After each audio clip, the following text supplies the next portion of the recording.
Good morning ma'am. Good morning. तो कैसे हो सब कोई? Fine ma'am. Fine ma'am. Fine ma'am. Fine, ma'am.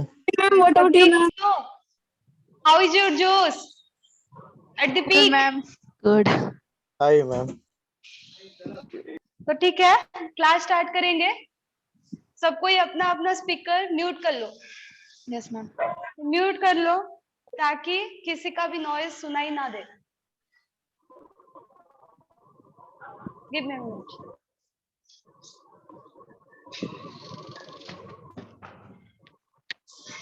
Okay, so today we are going to discuss conservation laws. Okay, so conservation law. So तुम लोग अपना rough copy निकालो और लिखो। उसके बाद तुमको वो प्रगति ऐप में तुमको नोट प्रोवाइड किया जाएगा, ठीक है? तो give heading conservation law. Conservation law. So can anyone tell me what do you mean by conservation laws? First, can you The law tell which- me what do you mean by conservation? Conservation मतलब क्या समझते हो? The law which doesn't change according to time. The law doesn't change according to time. Okay. Anyone? Anyone else? और कोई? बस एक ही। Conservation का बहुत सारा डेफिनेशन है, जैसे कि वो बोले which doesn't change with time, so that is also known as conservation. Conservation मतलब और भी बहुत कुछ हो सकता है, जैसे कि फाइनल में जो रहता है, इनिशियल में अगर इनिशियल में कोई भी ऑब्जेक्ट का किसी भी चीज वैल्यू अगर सेम मतलब अगर दो क्वांटिटी में अगर लेंगे दो, उसका 2 यूनिट है, तो फाइनली अगर 2 यूनिट रह रहा है, मतलब इनिशियल में जैसे है फाइनल में अगर वैसे ही रह रहा है, that we can tell that quantity is conservation.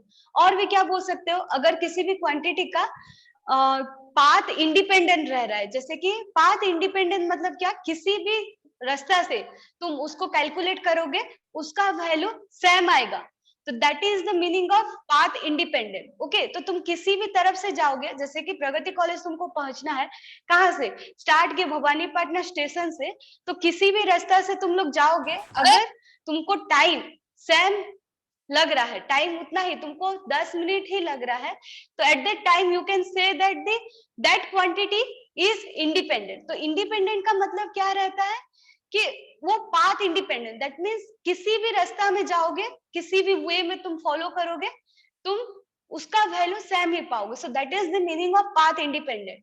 Okay, जैसे कि तुमको पढ़ाई ही करना है, तुम चाहे वर्चुअल लर्निंग करो, ऑफलाइन क्लासेस करो, किसी भी अदर ऐप के थ्रू में पढ़ाई करो, लेकिन तुमको पढ़ाई ही करना है. दैट मीन्स तुम्हारा पढ़ाई independent of this corona situation. Okay, so उसको बोलते हैं इंडिपेंडेंट. पाथ इंडिपेंडेंट, रास्ता जो सा वे में भी तुम लोगे उसको इंडिपेंडेंट रहेगा. सो that is the meaning of path independent. Okay, तो कंजर्वेशन किसी भी क्वांटिटी अगर कंजर्वेटिव है बोल के बोलता है, that means that quantity is path independent, और you can say initial value उसका जितना होगा फाइनल वैल्यू उसका उतना रहेगा, और तुम बोल पाओगे कि उसको वो क्वांटिटी का वैल्यू जो है वो टाइम इंडिपेंडेंट, मतलब टाइम के रेस्पेक्ट में उसका वैल्यू चेंज नहीं होगा. अगर तुम 1 सेकेंड के बाद वो क्वांटिटी देख रहे हो, उसका शेप एंड साइज जैसे है, आफ्टर 2 आवर के बाद भी उसका शेप एंड साइज वैसे ही है, that means that quantity shape and size is independent of time, उसको बोलते हैं इंडिपेंडेंट ऑफ टाइम. ओके, तो यहाँ पे जो है कंजर्वेशन मतलब बहुत सारा फिजिकल क्वांटिटी हमारा डे टू डे लाइफ में यूज होता है, जो कि फिजिकल प्रोसेस में यूज होता है. ओके, तो ये जो फिजिकल प्रोसेस में जो सब क्वांटिटी को हम यूज करते हैं, वो क्वांटिटी क्या रहता है, टाइम इंडिपेंडेंट रहता है. So that quantity is known as your conservative quantity. Okay, तो कंजर्वेटिव क्वांटिटी को जो रिप्रेजेंट करेगा, जो सा लॉ रिप्रेजेंट करेगा, so that is known as your conservation law. Okay, समझ में आया? कंजर्वेटिव क्वांटिटी मतलब फर्स्ट क्या समझते हो? in any physical process there are different types of forces applicable. Okay, so for these physical processes we denote a physical quantity, so that quantity is known as your conservative quantity. Okay, उसको क्या बोलते हैं तुम लोग? Conservative quantity. Okay, तो ये जो conservative quantity को जो चीज जो सा लॉ रिप्रेजेंट करेगा, so that is known as your conservation law. तो there are 4 types of conservation laws. Okay ma'am conservative quantity समझ नहीं आया. देयर आर, क्या बोल रहे हो? कंजर्वेटिव क्वांटिटी समझ नहीं आया मैम. कंजर्वेटिव क्वांटिटी समझ में नहीं आया. देखो हमारा डे टू लाइफ में बहुत सारा फिजिकल प्रोसेस होता है. फिजिकल प्रोसेस मतलब क्या समझते हो? क्या समझते हो फिजिकल प्रोसेस मतलब? एक बॉडी को मैं फ्री फॉल करवा रही हूँ. ओके, ऊपर से नीचे. क्या बोलो? देखो एक क्वांटिटी को मैं ऊपर से नीचे डाल रही हूँ, तो ऊपर से अभी ये चौक हो गया, ये चौक को मैं ऊपर से नीचे डाल रही हूँ, तो नीचे जो आ रहा है क्यों आ रहा है? Because of the gravitational force. Gravitational force क्या आ रहा है? सो जो ऊपर से नीचे आया that is also known as a physical process. Okay, तो ऊपर से नीचे आया because of the gravitational force, और जो नीचे जो सा प्रोसेस से आया that is known as a physical process. Okay, तो तुम्हारा जो फिजिकल प्रोसेस को रिप्रेजेंट हम किससे करते हैं? फिजिकल क्वांटिटी से. तो इसको तुम बोल पाओगे वेलोसिटी बोल पाओगे या फिर एक्सीलरेशन बोल पाओगे. So that is known as your physical quantity. तो फिजिकल क्वांटिटी को जिससे हम रिप्रेजेंट करेंगे, okay, so that is known as your conservative quantity. तो ऐसे बहुत सारा क्वांटिटी है जो कि कंजर्व है, दैट मीन्स टाइम के रेस्पेक्ट में वो इंडिपेंडेंट है. So that is known as your conservative quantity. Okay, तो कंजर्वेटिव क्वांटिटी को हम एक लॉ से रिप्रेजेंट कर सकते हैं. So that is known as your conservation laws. Okay, so there are 4 types of conservation law. 4 types of Excuse me, conservation ma'am. Law. तो first ma'am क्या? मैम वीडियो म्यूट आपका है. वीडियो ऑफ है. Video of.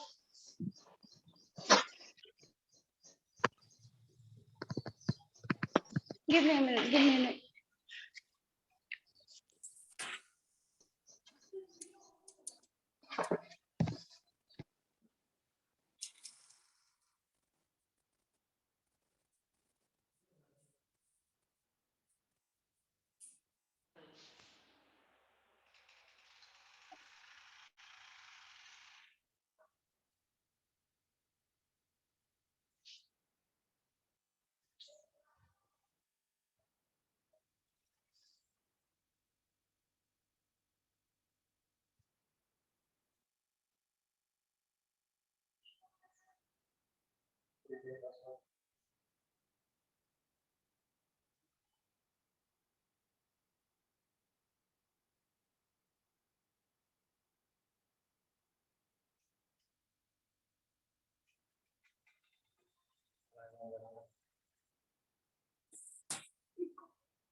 Chico la full.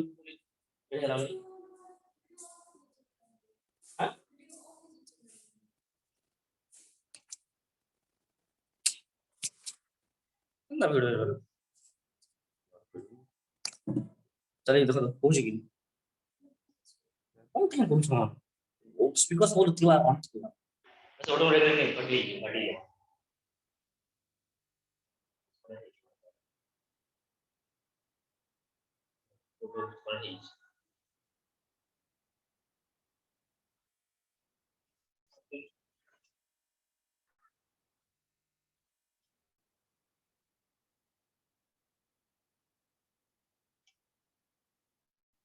This class anda cuma modal kalau belum anda ini apa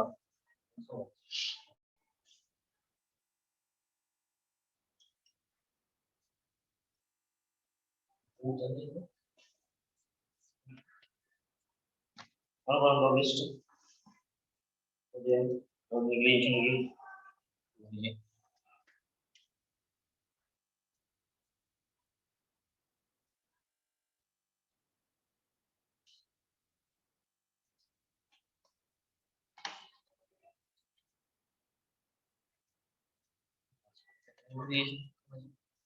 keluar sana, Bang.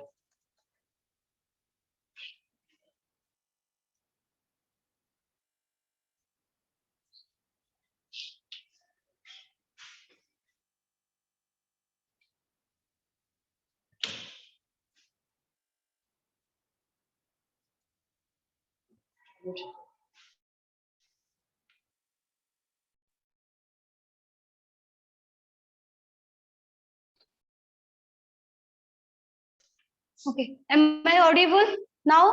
And Yes, visible ma'am. to all of you? Yes, ma'am. Yes, ma'am. Yes, ma'am. Yes, ma'am. Okay. So there are 4 conservation laws. So first one is law of conservation of energy. Okay. So first law is law of conservation of. Actually ना यहाँ पे थोड़ा internet problem है, ये climate थोड़ा change हो रखा है ना, तो यहाँ पे थोड़ा इंटरनेट प्रॉब्लम हो रहा है, किस टाइम कनेक्ट हो जा रहा है, डिसकनेक्ट हो जा रहा है, इसीलिए यूट्यूब लाइव भी इस बार नहीं हो पाया।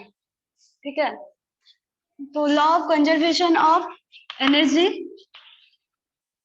First law. Okay, second law is your conservation law is law of conservation of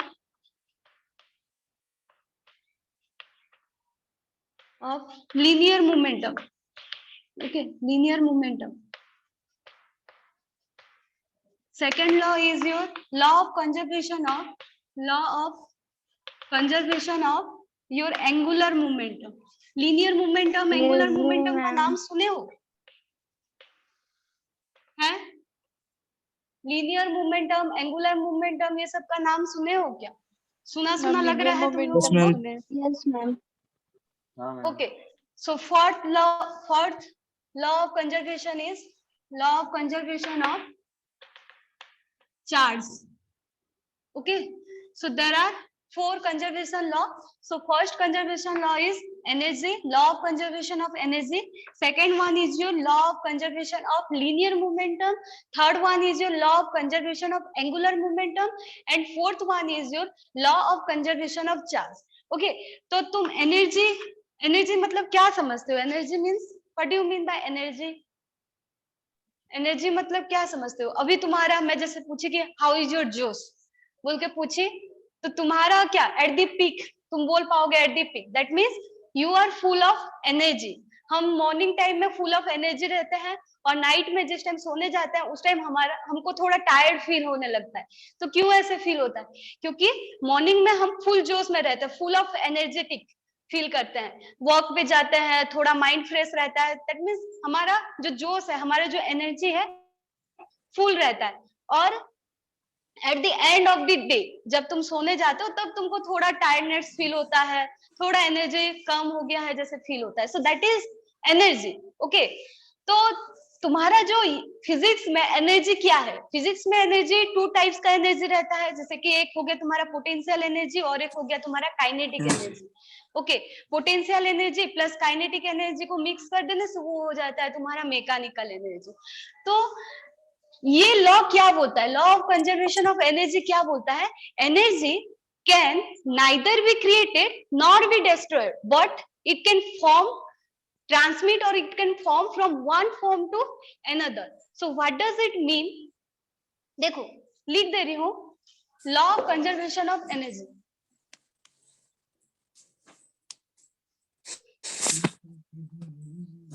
तो लिखो तुम लोग, law of conservation of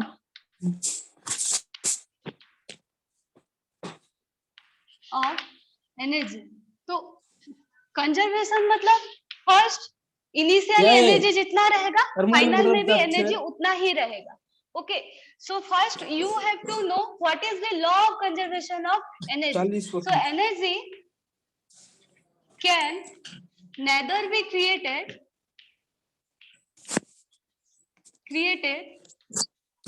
nor be destroyed,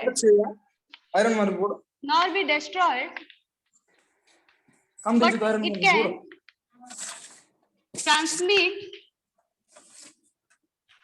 one form to another. तो ये इसका मतलब क्या समझते हो? तुम एनर्जी को ना तोड़ सकते हो ना बना सकते हो। Okay, energy can neither be created nor be destroyed, ना तुम उसको बना सकते हो ना उसको तोड़ सकते हो, बट एनर्जी क्या हो सकता है? ट्रांसमिट हो सकता है, one form to the another, मतलब एक से और एक में ट्रांसमिट हो सकता है, लेकिन तुम एनर्जी को बना नहीं सकते कि डिस्ट्रॉय भी नहीं कर सकते। Okay, so that is known as your law of conservation of energy, or you can say that the total energy of an isolated system is constant. Okay, और एक डेफिनेशन है law of conservation of energy का, the total energy of an isolated system is constant. तो first, what do you mean by isolated system? Isolated system मतलब क्या जानते हो? Isolated system मतलब ये एक ऐसा सिस्टम है जिसमें कि no external force apply. Okay, external force उसमें जीरो होता है। सो एक्सटर्नल फोर्स मतलब क्या? एक्सटर्नल फोर्स मतलब अभी मैं, तुम लोग आओगे तो मैं तुमको पुश कर दूंगी, दैट मीन्स मैं कुछ एक्सटर्नल फोर्स अप्लाई कर रही हूँ। ओके, कबर्ड को तुम लोग ऑन या फिर मतलब बंद करने के लिए जो फोर्स देते हो, अपने तरफ पुश करते हो या फिर पुल करते हो, so that is also known as an example of the external force. Okay, the system where there is no external force, that type of system is known as your what? Isolated system. Isolated system में external force नहीं रहता, the system where there is no external force, no external force. तो अभी तुम्हारा दिमाग में आता होगा कि सिस्टम मतलब क्या? What do you mean by system? So system is nothing but it is just the assembly of bodies, or you can say the assembly of your any substance. So that is the meaning of the system.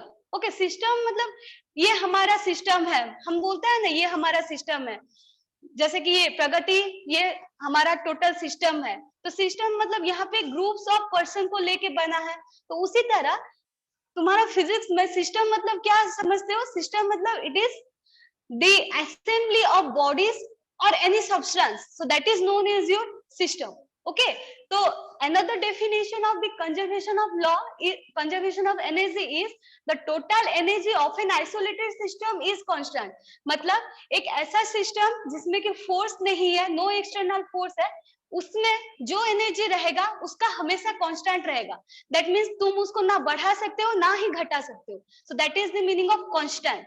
Okay, अभी तुम लोग तुम्हारा जो test होगा उसमें अगर तुम 50 से 45 पा रहे हो, आफ्टर सेकेंड टेस्ट में भी वही 50 से 45 पा रहे हो, थर्ड टेस्ट में भी 50 से 45 पा रहे हो, तो हम क्या बोलेंगे कि इसका मार्क कांस्टेंट है, there is no change. Okay, so उसी तरह एक आइसोलेटेड सिस्टम में अगर एनर्जी कांस्टेंट रह रहा है, so that is known as your law of conservation of energy. समझ में आया इतना? Law of conservation of energy समझ में आया? Yes, ma'am. यस और नो? ओके, तो अभी तुमको एक एग्जांपल देखो, free fall body. Free fall body मतलब क्या समझते हो? Free fall body, body direct नीचे गिरेगा object. Example of the conservation of energy. तो first example is when a body falls freely under the gravity, falls freely under gravity, तो कौन fall होगा? A body. तो देखो फॉल्स फ्रीली मतलब क्या? देखो यहां से मैं, ये जो मेरा चौक है, ये चौक को मैं नीचे छोड़ दी, that means this chalk is free fall. Okay, free fall मतलब there is no other type of forces, only there is application of the gravitational force, so that is known as your free fall. Free fall body मतलब जिसमें only gravitational force रहता है, there is no other forces, that means no air resistance force, nothing, there is no frictional force, किसी भी तरह का force नहीं रहेगा, ओनली ग्रेविटेशनल फोर्स रहेगा। उस टाइम जो बॉडी फॉल होने के टाइम जो सा फोर्स अप्लाई होता है, so that is known as your free fall. Okay, उसको बोलते हैं फ्री फॉल बॉडी, मतलब उसमें ओनली ग्रेविटेशनल फोर्स ही अप्लाई होगा। ओके, तो एग्जांपल कैसे हो गया तुम्हारा? अभी देखो, when a body fall freely under the gravity, तो let us take this is your body, this is your ball, okay. ये बॉल क्या हो रहा है, अर्थ के तरफ फॉल हो रहा है। So let us take this is your earth, okay, this is our earth. तो ये बॉडी नीचे की तरफ, जैसे कि मैं ये चौक है, ये चौक नीचे की तरफ गिर रहा है, ओके। तो जब नीचे की तरफ गिरेगा तब हम क्या जानते हैं, स्टार्टिंग में किसी भी बॉडी का जो वेलोसिटी है वो जीरो, जब पूरा टॉप ऑफ द पॉइंट में पहुंच जाता है तब उसका वेलोसिटी जीरो रहता है। तो दैट मीन्स पोटेंशियल एनर्जी जब नीचे की तरफ गया तब वो कन्वर्ट हुआ कहाँ पे, kinetic energy, okay. Kinetic energy मतलब क्या समझते हो, हाफ एम स्क्वायर होता है, यस और नो, हाफ एम स्क्वायर होता है। पोटेंशियल एनर्जी क्या होता है, mgh, mass, acceleration due to gravity, and h, height of the substance, okay. तो जब एक बॉडी फ्री फॉल हो रहा है, at that time the potential energy of a body converted to kinetic energy, okay. तो law of conservation of energy क्या बोल रहा था, energy can neither be created not be destroyed but it can be transmit from one form to another, okay. तो यहाँ पे देखो transmit हुआ कि नहीं, पोटेंशियल एनर्जी ट्रांसमिट होके किसमें कन्वर्ट हुआ, kinetic energy. That means the total energy of that system is constant. So this is an example of the law of conservation of energy. समझ में आया इतना? Yes, ma'am. Yes, Yes, ma'am. ma'am. Okay. Yes, ma'am. Next comes to the law of conservation of linear momentum. Okay. So give heading law of conservation of linear momentum. तो linear momentum क्या जानते हो, formula जानते हो उसका? What do you mean by linear momentum?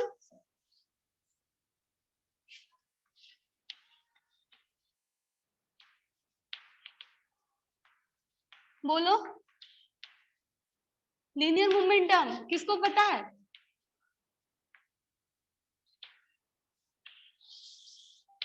किसको पता है linear momentum meaning? What do you mean bye linear momentum? Linear momentum किसको बोलते हैं? सुने हो, नाम कुछ सुना सुना लग रहा है लेकिन तुम लोग बता नहीं सकते, नहीं क्या?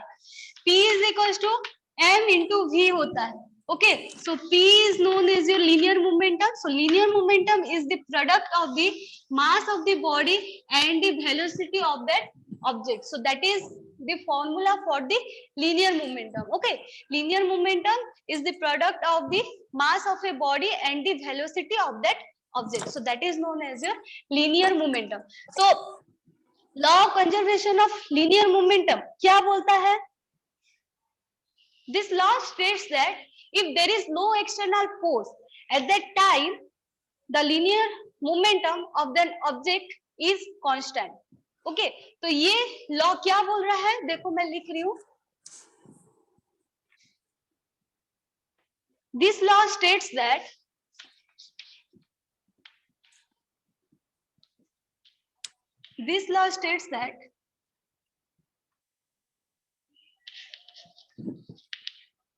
where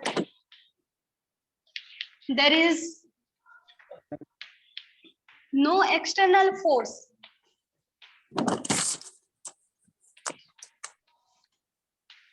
when there is no external force acts on a system,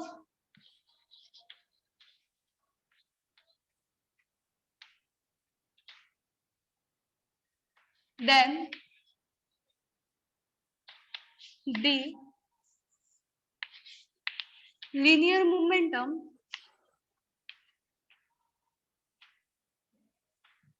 of a system is constant. तो यहाँ पे देखो कांस्टेंट वर्ड यूज हो रहा है. कांस्टेंट मतलब तुमको मैं बोली थी ना, कांस्टेंट मतलब स्टार्टिंग में जितना रहेगा at the end of the day में भी उतना ही रह रहा है, बीच में भी उतना ही रह रहा है. तो that is the meaning of the constant. Okay, तो यहाँ पे क्या बोल रहा है, एक ऐसा सिस्टम है जिसमें कि there is no external force. External force कुछ भी नहीं है.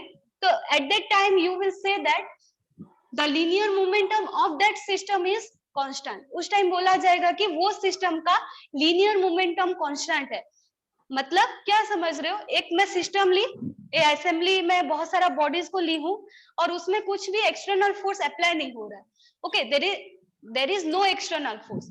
ओके, फोर्स कुछ भी नहीं है, एक्सटर्नल फोर्स कुछ भी नहीं है, तो तुम उस जगह पे बोल पाओगे कि उसका लीनियर मोमेंटम जो है वो कांस्टेंट है।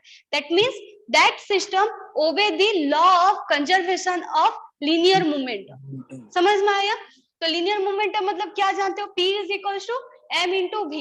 m is the mass of the object, v is the velocity of the object.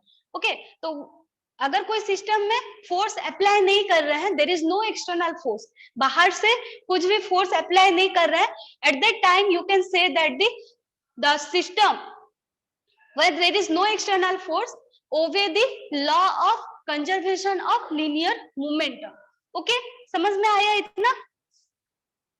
Ma'am, can you explain समझ it में again? क्या? Ma'am, can you explain again Ma'am, please repeat it. the law of linear momentum? It was not clear. थोड़ा जोर से बोलो। Ma'am Not समझ clear. में It was नहीं not आया clear. Can you explain again? Ma'am समझ में please नहीं Yes, repeat. आया yes, definitely I will. Okay, सुनो। Law of conservation of linear momentum.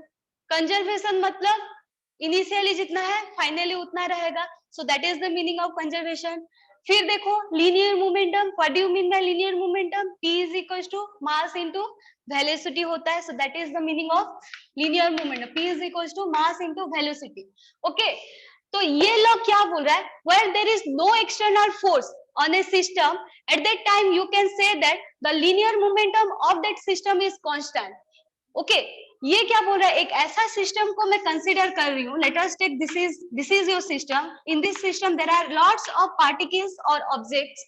अगर ये ऑब्जेक्ट्स में और यू कैन से ये पार्टिकल्स में नो एक्सटर्नल फोर्स अप्लाई हो रहा है, मतलब उसमें कुछ भी बाहरी फोर्स कुछ भी नहीं है, एक्सटर्नल फोर्स मतलब तुम बाहर से कुछ भी फोर्स नहीं दे रहे हो सिस्टम को, eight that time you can say that the total linear momentum of that system is constant. अगर ये ओबे कर रहा है, नो एक्सटर्नल फोर्स वो सिस्टम में अप्लाई हो रहा है, that means the linear momentum of that system is constant. वो जगह पे बोलोगे कि लीनियर मोमेंटम वो सिस्टम का कांस्टेंट है, that means that system obey the law of conservation of linear momentum. समझ में आया उतना? देखो अभी एग्जांपल एक लेते हैं, रिफिल। ओके, रिफिल मतलब जानते हो?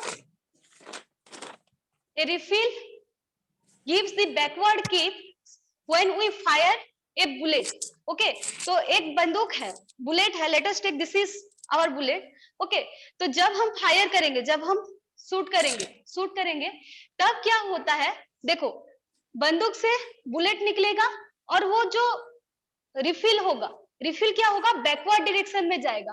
तो वो क्यों जाता है? तुम लोग भी देखे होगे नॉर्मली, जो हम दिवाली के टाइम बंदूक में जो चिटकिनी नहीं बोलते हैं क्या, वो जो फटाता है, उस टाइम क्या होता है? जब हम शूट करते हैं तब आवाज तो वो बाहर आता है, लेकिन तुम्हारा जो बंदूक है, बंदूक का जो रिफिल है वो बैकवर्ड डायरेक्शन में जाता है। तो वो क्यों जाता है? Because of the law of conservation of energy. Initially क्या रहता है? वो रिफिल और जो तुम्हारा बुलेट है, ओके, रिफिल और बुलेट शूट करने से पहले कांस्टेंट में रहता है, मतलब देयर इज नो मूवमेंट रहता है, कांस्टेंट रेस्ट स्टेट में रहता है। जब तुम शूट करोगे एट दैट टाइम वो बुलेट क्या होगा? आगे की तरफ जाएगा सम वेलोसिटी में, बट तुम्हारा जो बुलेट का जो तुम्हारा रिफिल है वो रिफिल बैकवर्ड डायरेक्शन में जाएगा। वो जितना वेलोसिटी में आगे गया होगा वो उतना ही फोर्स में पीछे जाएगा। क्यों जाएगा? बिकॉज हम जानते हैं जो एक सिस्टम में अगर external force, there is no external force, वो सिस्टम में लीनियर मोमेंटम कंजर्व होता है। सो अगर किसी भी ऑब्जेक्ट आगे की तरफ अगर वेलोसिटी में जा रहा है तो वो रिफिल क्या करेगा? सेम अमाउंट ऑफ पीछे की तरफ भी डालेगा, ताकि वो टोटल सिस्टम में जो लीनियर मोमेंटम है वो कांस्टेंट रहे।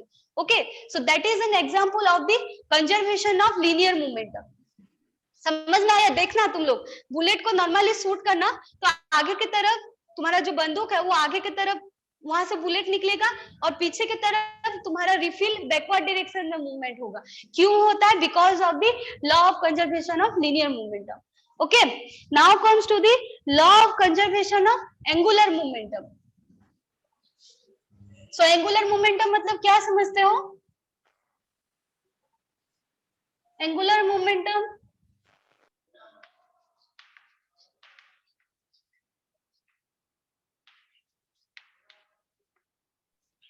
मैम एंगुलर मोमेंटम मतलब क्या समझते हो? बोल पाओगे एंगुलर मोमेंटम मतलब क्या होता है? एंगुलर मोमेंटम को हम डिनोट करते हैं एल से, ओके जैसे कि लीनियर मोमेंटम को पी से डिनोट करते थे, उसी तरह एंगुलर मोमेंटम को एल से डिनोट करते हैं। एल इज इक्वल टू क्या होता है? आई इंटू ओमेगा होता है, आई इंटू ओमेगा होता है। तो तुम लोगों को अभी कुछ भी समझ में नहीं आता होगा।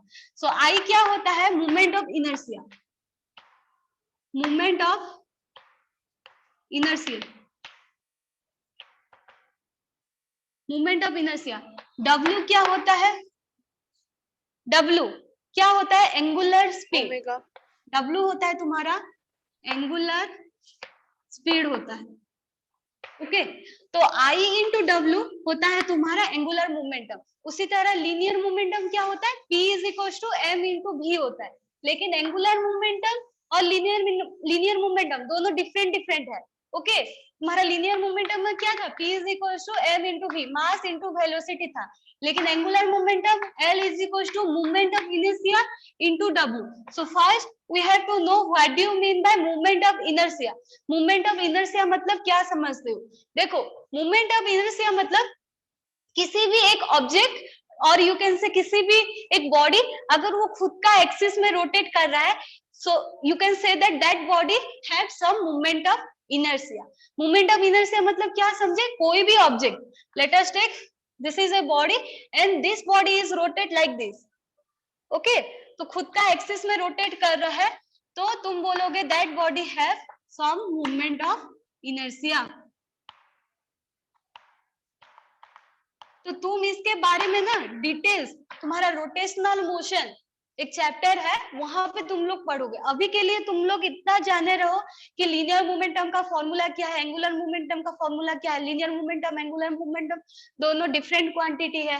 मोमेंट ऑफ इनर्शिया मतलब क्या समझते हो? किसी भी एक ऑब्जेक्ट खुद का एक्सिस में रोटेट करना। सो खुद का एक्सिस में रोटेट करना मतलब क्या समझते हो? देखो ये मोबाइल है, मोबाइल को मैं ऐसे करके रोटेट कर रही हूँ, देखो ऐसे करके रोटेट कर रही हूँ, दैट मीन्स ये खुद का एक्सिस में ही रोटेट कर रहा है। जैसे कि हमारा अर्थ सन के चारों तरफ घूमता है लेकिन उसके साथ ही खुद का एक्सिस में भी रोटेट करता है ना, तो अर्थ का मोमेंट ऑफ इनर्शिया है। तो किसी भी एक ऑब्जेक्ट खुद का एक्सिस में अगर रोटेट कर रहा है, so that is the meaning of moment of inertia. Okay now comes to the angular speed. तो एंगुलर स्पीड मतलब क्या समझते हो?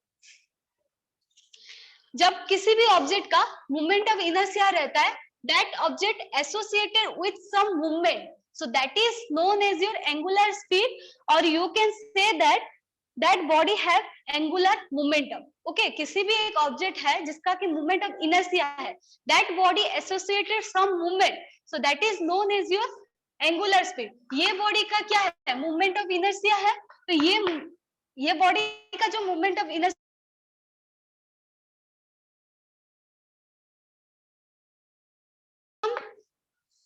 मूवमेंट,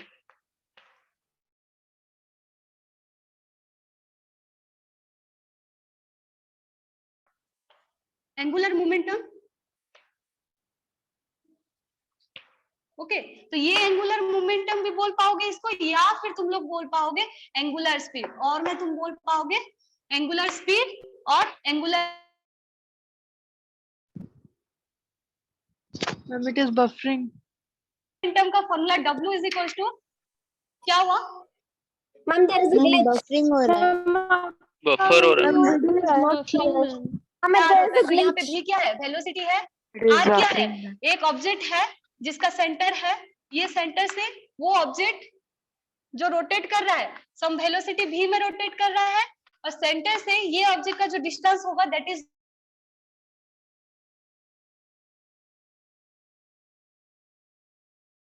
तो इतना सब कुछ तुमको थोड़ा बहुत अभी थोड़ा knowledge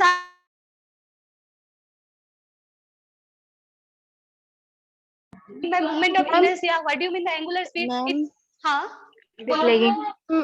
Ma'am, it is Lagging. lagging.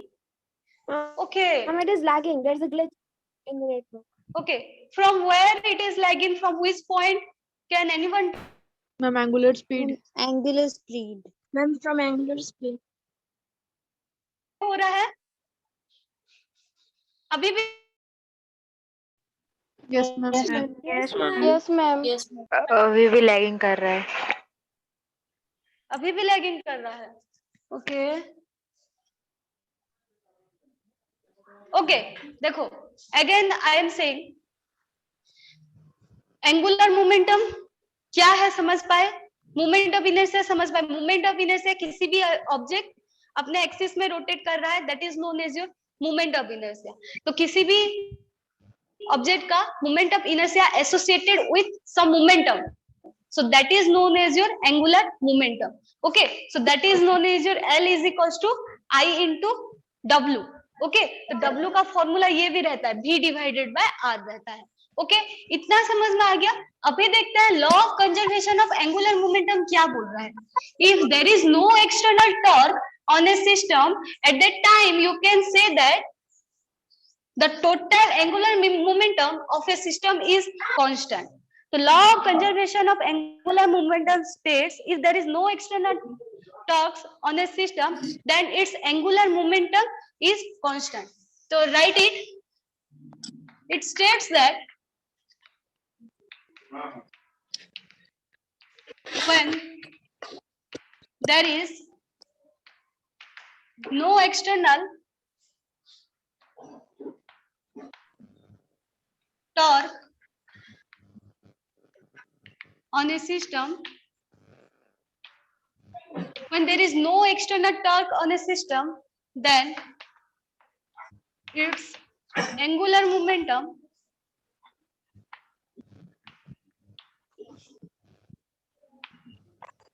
is constant.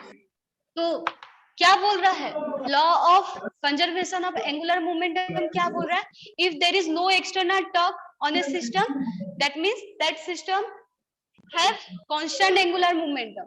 मतलब क्या, टॉर्क, यहाँ पे एक टर्म आ रहा है टॉर्क. तो टॉर्क मतलब क्या समझते हो, किसी भी ऑब्जेक्ट जो रोटेट होता है नहीं क्या, किसके लिए होता है, because of the torque.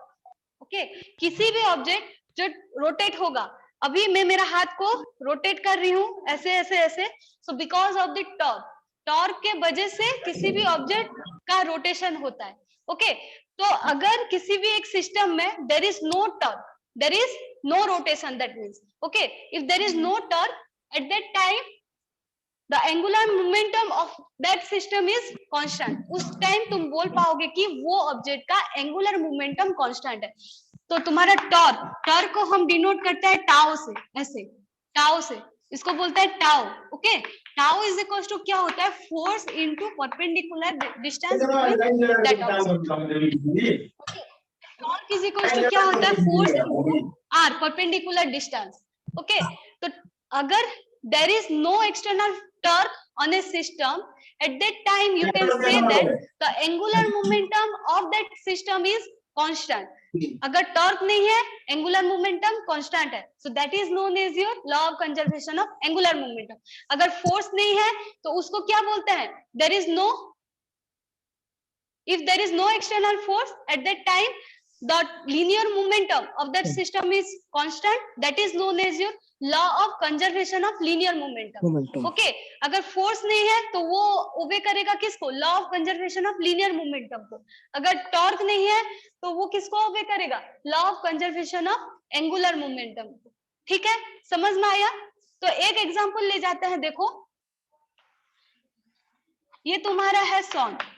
Okay ये सन के चारों तरफ क्या घूमता है, हमारा अर्थ प्लैनेट घूमता है, इन एन इलिप्टिकल पाथ में घूमता है. अर्थ किसके चारों तरफ घूमता है, सन के चारों तरफ इन एन इलिप्टिकल पाथ में घूमता है. तो इसमें क्या होता है, देखो ये कैसे करके ओबे करता है हमारा डे टू डे लाइफ में. जब अर्थ घूमना स्टार्ट करेगा नहीं क्या, सूरज के चारों तरफ, सन के चारों तरफ घूमना स्टार्ट करेगा, तब जब कि नहीं ये सूरज के पास आ जाएगा, तब उसका movement of inertia that means I decrease हो जाता है. ओके वो क्या करेगा, अपना मूवमेंट ऑफ इनर्शिया मतलब अपने चारों तरफ घुमाने का जो प्रोसेस है उसको वो डिक्रीज कर देता है।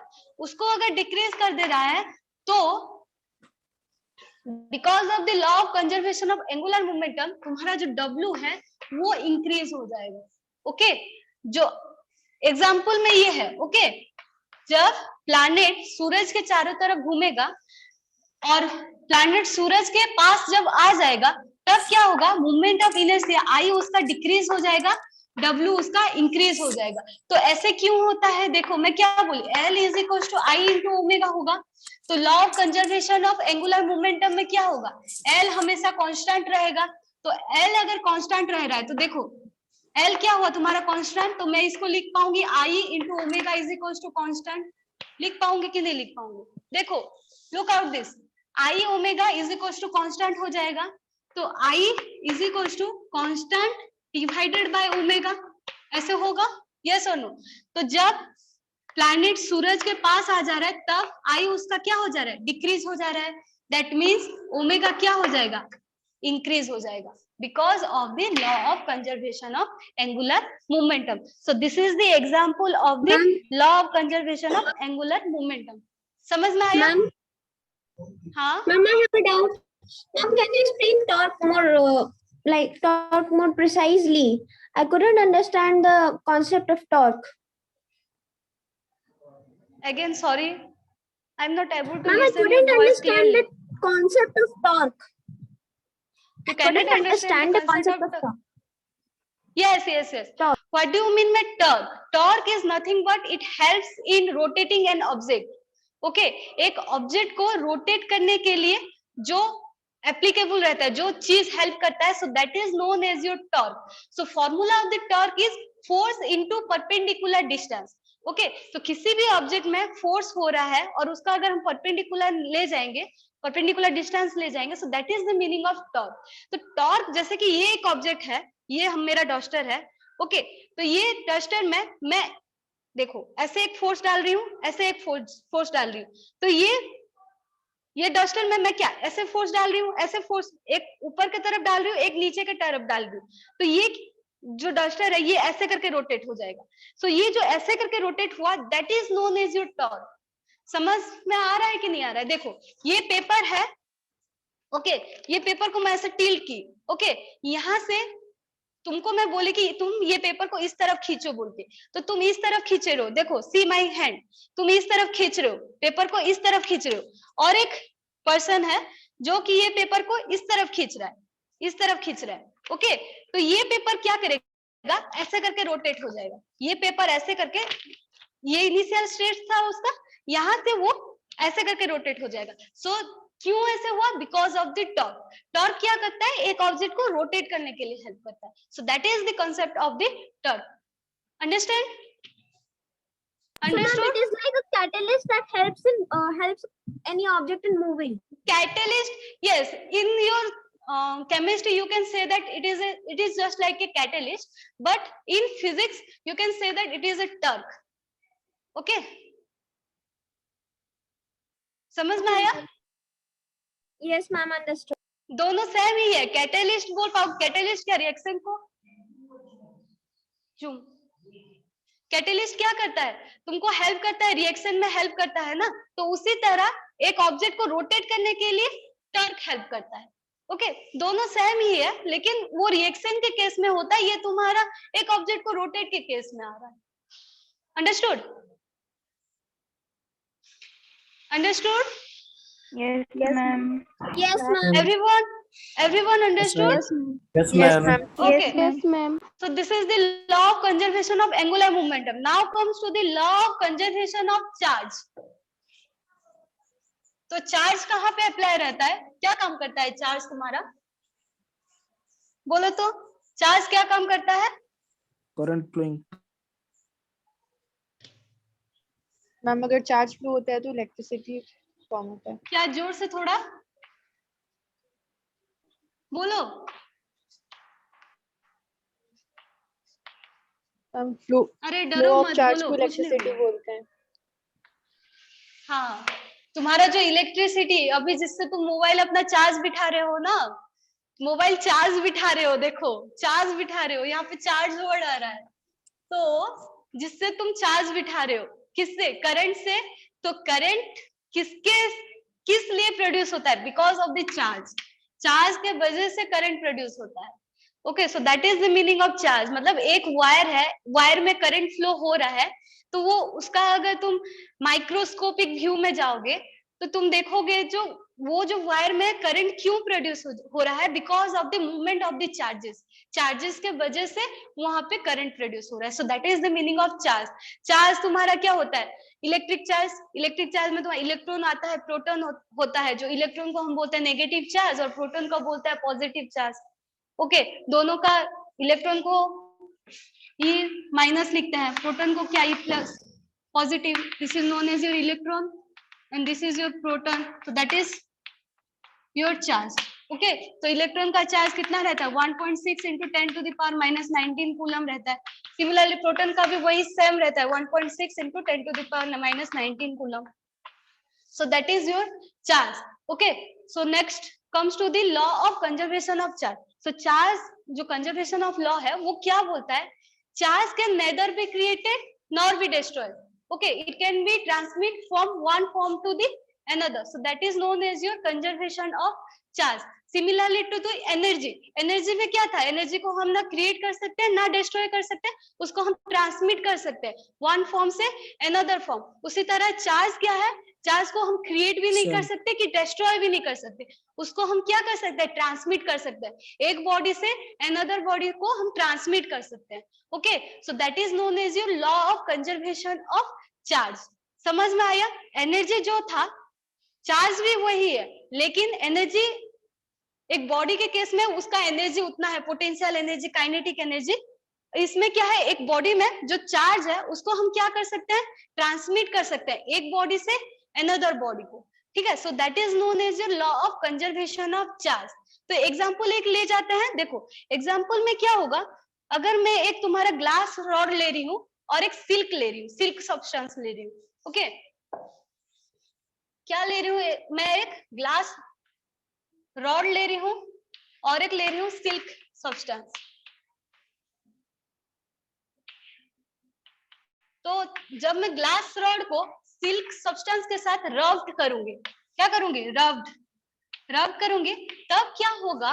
तुम्हारा ग्लास रॉड जो है वो पॉजिटिव चार्ज गेन करेगा एंड जो तुम्हारा सिल्क सब्सटेंस है वो क्या गेन करेगा? Negative charge.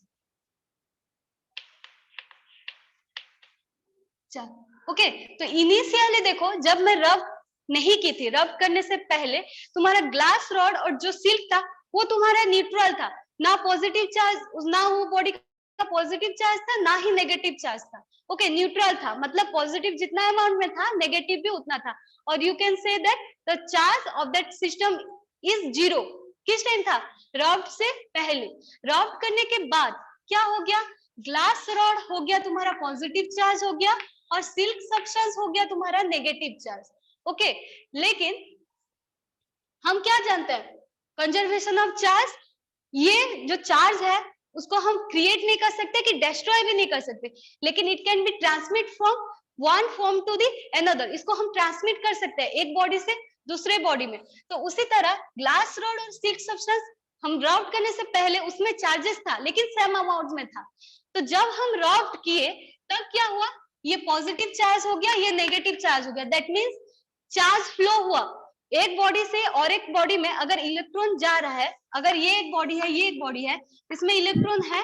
ओके, तो ये इलेक्ट्रॉन क्या किया? ए बॉडी से बी बॉडी की तरफ गया। तो ये बी बॉडी क्या होगा? चार्ज को गेन करेगा, इलेक्ट्रॉन गेन करेगा, और ए बॉडी क्या करेगा? इलेक्ट्रॉन को लूज करेगा। तो जो लूज करता है that body becomes the positive charge, और जो सा बॉडी गेन करेगा that body becomes the negative charge होता है। तो इससे हम क्या पा रहे हैं कि हम चार्ज को क्रिएट नहीं कर सकते बट इसको हम ट्रांसमिट कर सकते हैं। तो सिमिलरली रब करने से पहले ग्लास रॉड और जो सिल्क था दोनों न्यूट्रल थे। ओके, मतलब पॉजिटिव चार्ज जितना अमाउंट में था नेगेटिव चार्ज भी उतना ही अमाउंट में था। दोनों को जब हम रब किए तब क्या हुआ? चार्जेस ट्रांसमिट हुआ। दैट मीन्स ग्लास रॉड से जो चार्जेस है वो सिल्क के तरफ गया। सिल्क के पास जाने के बाद वो क्या हो गया? नेगेटिव हो गया, और ग्लास रॉड लूज किया charges, so that glass rod becomes the positive charge. So that is the law of conservation of charge. समझ में आया इतना? Yes, ma'am. Properly समझ में आया? पूरा 100% समझ में आया तो? Yes, ma'am. Yes, ma'am. Yes. Okay, तो ये हो गया Yes, तुम्हारा law of conservation. So there are 4 laws of conservation जो हम डिस्कस किए, ठीक है? और कुछ? और कुछ? ठीक है? So now we are going to end this class. See you soon, बच्चा लोग. Thank you. Lots of love. Thank you, ma'am. Thank you, ma'am. Thank you, ma'am. Thank you, ma'am. Thank you, ma'am. Thank you, ma'am.